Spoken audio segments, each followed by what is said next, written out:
On the continent, hope is a rare currency. It is a land where the sun often struggles to pierce through the thick canopy of ancient forests, and where the mud of the roads is stained with the history of fallen kingdoms.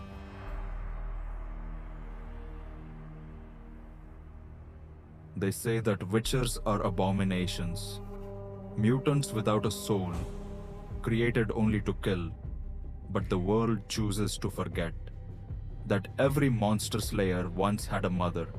Every legend began as a child. Geralt was not born on a mountain of ice, nor was he carved from stone. He was born of the womb of a sorceress named Vizenna, and he was surrendered to the path by the cruel, cold embrace of abandonment.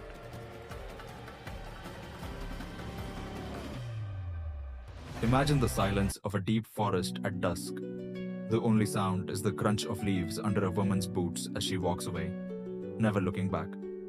Behind her, a small child stands alone. This was Geralt's first lesson. The world does not owe you a home.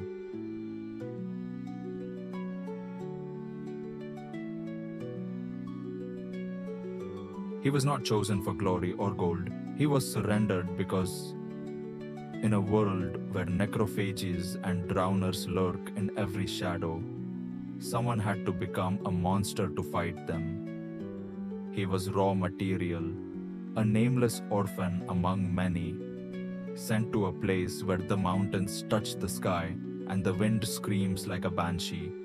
He was heading to Kaer Morhen, the keep of the old sea.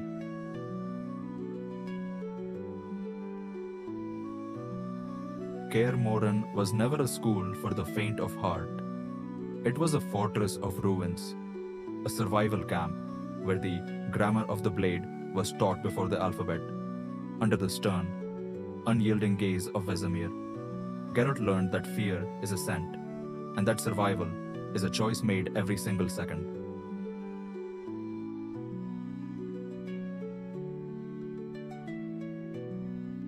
He ran the gauntlet, a deadly obstacle course of crumbling stone and jagged cliffs, until his lungs burned and his feet bled. He learned the signs of Ard and Igni, not as magic, but as survival. He was part of a production line of assassins.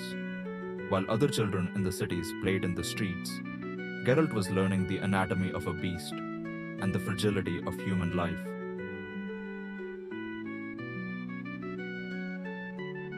But the hardest test was not the sword. It was the trial of the grasses, a descent into a literal hell of alchemy.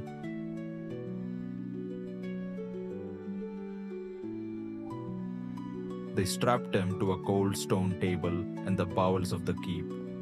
They injected his veins with mutagens, toxic herbs, and ancient viruses designed to shatter the human body and rebuild it into something faster, stronger, and less human. 7 out of 10 children do not survive this. They die screaming, their blood boiling in their veins. But Geralt was different. His body did not just survive, it demanded more. He was subjected to further experiments. His hair turned white, not from age, but from the sheer trauma of the transformation. He became the White Wolf, Gwynbleidd, a mutant with the eyes of a cat and a heart that had to learn to beat in a world that hated his very existence.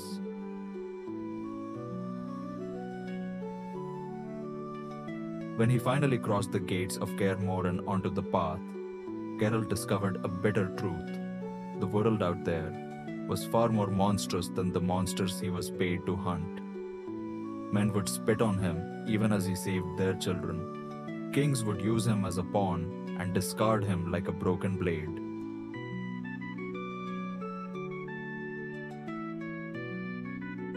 So, he created his own Witcher's Code, not because the school demanded it, but because he needed a tether, something to hold on to when the darkness threatened to swallow him whole.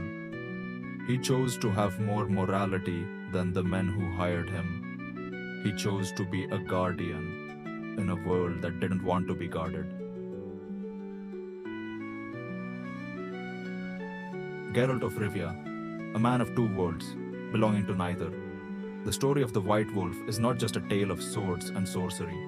It is a story of what remains when everything else is stripped away.